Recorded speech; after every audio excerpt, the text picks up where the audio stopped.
Hi, it's Richard Dwyer, dwyercrime.blog. Also, always 1776.com. Today is July 29th, 2025. Remember, the opinion you should follow should be your own. Just consider this video to be a second opinion from a complete stranger online. Now let me open by openly acknowledging that I'm one of those fans who enjoys football, college football, professional football, right? I'm also somebody who enjoys boxing as well as MMA. Now, within the last few days, a boxing Hall of Famer, Dwight Cowie, the Camden Buzzsaw he was called, he died, and his family gave interviews where they pointed out that Cowie, who was 72, had been suffering from dementia for the last 5 years. Dementia, of course, can be caused by brain injury, right? There are terms older generations used, being punch drunk, for example, for the older fighter whose memory and brain capability were deteriorating.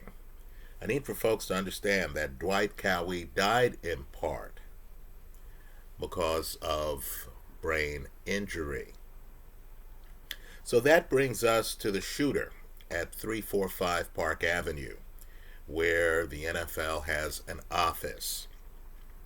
Now, because I do not want there to be copycats, I'm not going to say the shooter's name, right? I want everyone watching this video to understand that that failure to do so is intentional. I don't want people wanting their name mentioned in YouTube videos committing acts like this. But I need for folks to understand who the shooter is. Southern California, where I used to live, has a very vibrant football culture. The Raiders used to play there. The Rams still play there. Those are NFL teams. Understand, one of the biggest games in town every year is when the UCLA football team plays the USC football team, right? Understand, every year they play each other. It's a huge local event. Understand, Los Angeles has had many players, many, win the Heisman Trophy, the biggest award in college football. Understand too, Los Angeles has a vibrant high school football culture. John Elway, NFL Hall of Famer, right? NFL executive. He played for Granada Hills High School. Big program. Understand, yesterday's shooter was the running back at Granada Hills, right? This was a guy who played football at a high level for the levels at which he played, right? There's an interview here online of him after a game in which he scored a couple of touchdowns, being interviewed by the press, right? This was a running back who had hopes of playing in the NFL, and then his football career ended because of a head injury. He then restarted his life. He became a private investigator. He had a license. He had a gun license from the state of Nevada. He had moved to Las Vegas, right? So this was a guy who was driven, had his own career, took the steps to make it legal. Understand, he has some teammates who have issued statements here online talking about how In high school, he was a great football teammate. But his head injury bothered him. Understand, he put on a jacket. He wrote out a suicide note that he put in his pocket. Part of that suicide note asked that his brain be donated to research. In the suicide note, he actually referred to an NFL player who committed suicide because of head injury. All right, that football player drank a lot of antifreeze because he could not go on with the head injury that he suffered. So the shooter, according to what we know now, and it's the day after, more information might be learned later, the shooter hopped in his car and traveled from Las Vegas to Manhattan to 345 Park Avenue.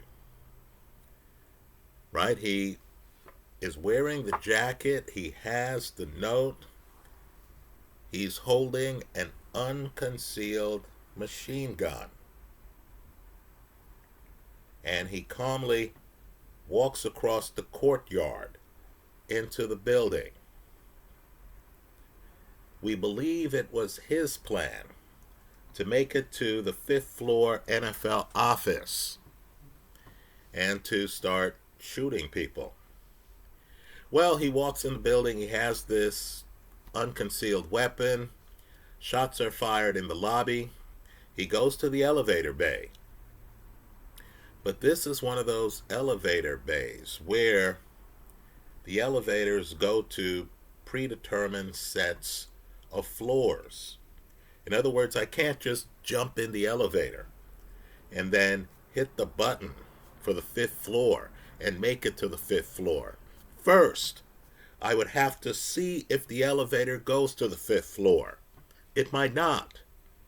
Right? They have the elevators broken up, so some elevators go floors 1 through 10 or what have you, right? They would make it to the 5th floor. But others start at other floors, right? The 11th floor to the 20th floor, the 21st floor to the 30th floor. So I would have to pick the elevator that goes to the 5th floor. Apparently, this shooter did not know that. So he jumps in an elevator. His elevator doesn't go to the 5th floor. It goes someplace else, floor 30 or so.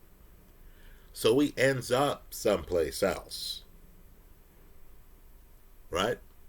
He enters that office suite, starts shooting. Just understand that at least 4 people are dead. Then he shoots himself in the chest. Now that's very important because understand, other former NFL players suffering from head injury have shot themselves in the chest. He's thought out the suicide. You can't shoot yourself in the head if you want your head, your brain, used for research. This is the guy who wants his brain intact. He's not going to kill himself by shooting himself in the head. So he shoots himself instead in the chest. His brain, of course, is intact.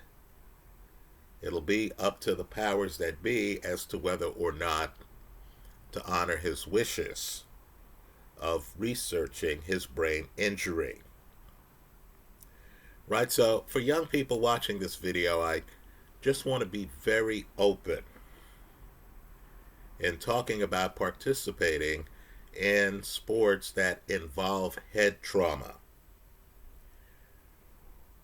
Right? Yes, you're at risk of what they call CTE when you play sports like football, boxing, MMA, right? Even bronco riding. And I need for folks to understand other truths too, right? I used to talk to kids who wanted to be athletes. And, I would tell them things they would not want to hear. I would point out that their odds of being a neurosurgeon were vastly better than their odds of making and staying on an NBA team. Right? Kids don't want to hear that. I'm in the Bay Area where you have millions of people, where you have several cities with hundreds of thousands of people, right? Not just San Francisco, but San Jose, where I live. We actually have more people than San Francisco. And of course, you have Oakland, right? And just understand, in this metropolis with several hospitals, right? With UCSF Medical School, you only have 15 to 20 Golden State Warriors,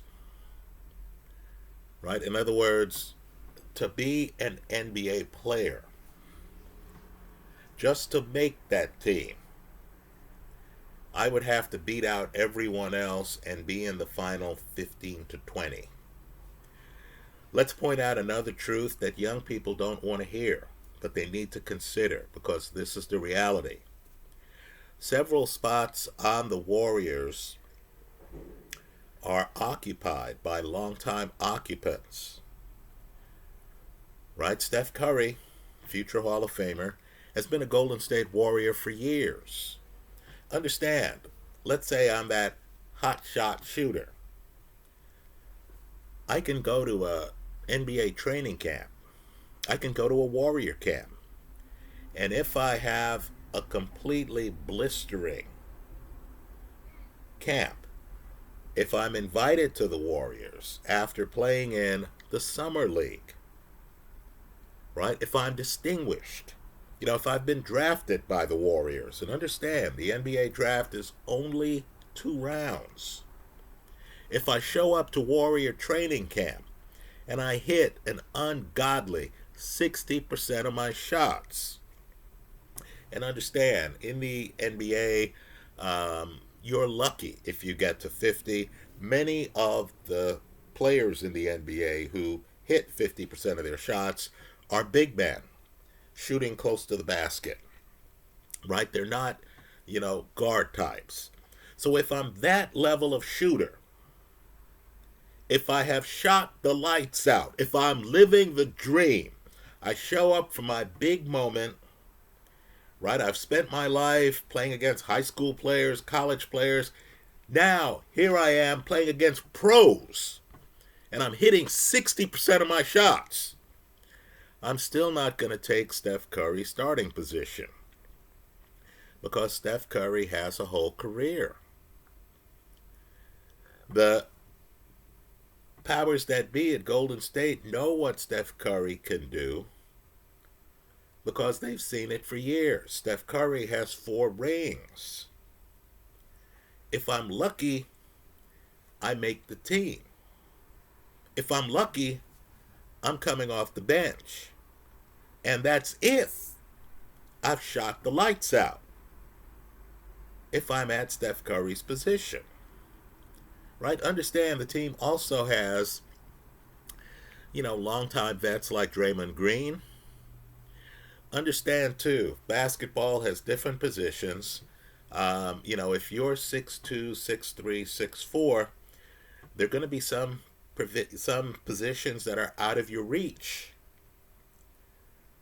Right? Just understand, centers tend to be 6'10" and up. You're battling with guys who are 6'10" and up for rebounds. Forwards tend to be 6'8" and up. You can be the super baller at 6'2", 6'3", and not be in the running for any of those positions.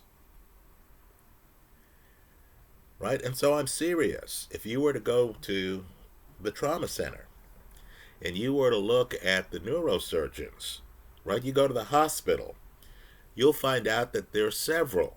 And of course, there's several hospitals in the Bay Area. Literally, your chances of being a neurosurgeon are far greater. And these are people who, of course, went to college, completed college, went to med school, passed their medical boards, obtained privileges at these medical centers, right? Folks need to understand how rare it is to make the NBA, how rare it is to make the NFL. I haven't even mentioned the NFL, where the risk of injury is greater, right? Your risk of getting head trauma in the NBA pales in comparison to what it is in the NFL, right? So I just need for young people to have both eyes open. Will Smith made an excellent movie. I believe it was called Concussion, where he talked about the concussion risks in the NFL and where they showed you, in dramatization form, great NFL football players, people like Mike Webster, right, whose life fell apart after football because of head injury. Folks, the risk is real. It exists. Young athletes thinking about entering the sport need to consider that. They also need to consider, even if they're in the sport, having a successful career, how long they want to stay in the sport.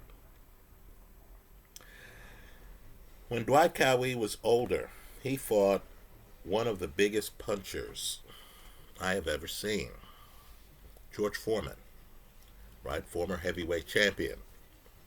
And folks, that fight can best be described as a shootout. Both guys are landing incredibly heavy punches.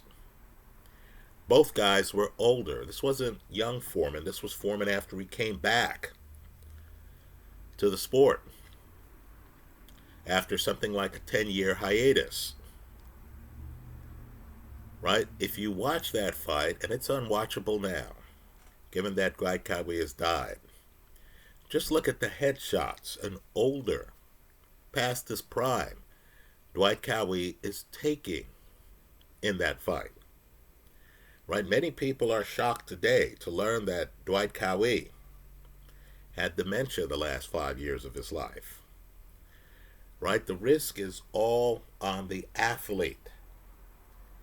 People watch the event, they enjoy the hits. The NFL used to put out videos on hard hits done by players. Right? They'll enjoy the hits. They won't understand the risk involved. My point to athletes watching this video is that the risk is all on you. The crowd's not around later when you're quietly suffering from dementia. Right? So this is an absolute tragedy. This was a desperate individual suffering from head injury that he blamed on his football playing career. Let's be blunt here, right? He blamed the NFL. The NFL is just one football league. This guy never played in the NFL. He could have had the injury playing in high school. Understand, too, brain injury is not mutually exclusive to football. There are people with brain injury that they got outside of sports, right? But just understand, this young man, with a career, with a permit to carry a gun, with a state business license, was so desperate that he traveled across time zones, had on clothes that looked appropriate, clothes that he thought out, a jacket. His suicide note was folded carefully. right? He had with him a machine gun. Folks, those are hard to get. As he walks across the courtyard of 345 Park Avenue, he's not even trying to hide the gun. Right? Get the sequence. He enters the lobby, he's firing. I believe the cop is shot in the back. The mistake he makes is in assuming all of the elevators travel to every floor. We believe he wanted to get to the NFL office. As he put in his note, the NFL is not doing enough to fight CTE. Truth be told, the NFL, the league, is actively working with the union. The NFL is a unionized league to reduce the risk to players. Right? The frequency of training sessions has been reduced. The frequency of contact in those sessions has been reduced. If you look at film of these NFL practices, you're going to see many players wearing protective gear on top of their helmets. But I want to be as blunt as possible. I don't believe the risk can be completely removed. It's like trying to remove the risk of head trauma from boxing. Folks, it's impossible to do. Hard tackles are part of the game, just like knockouts are part of boxing. Understand the risk involved. Those are my comments. Let me hear yours in the comments section of this YouTube video. Thanks for stopping by.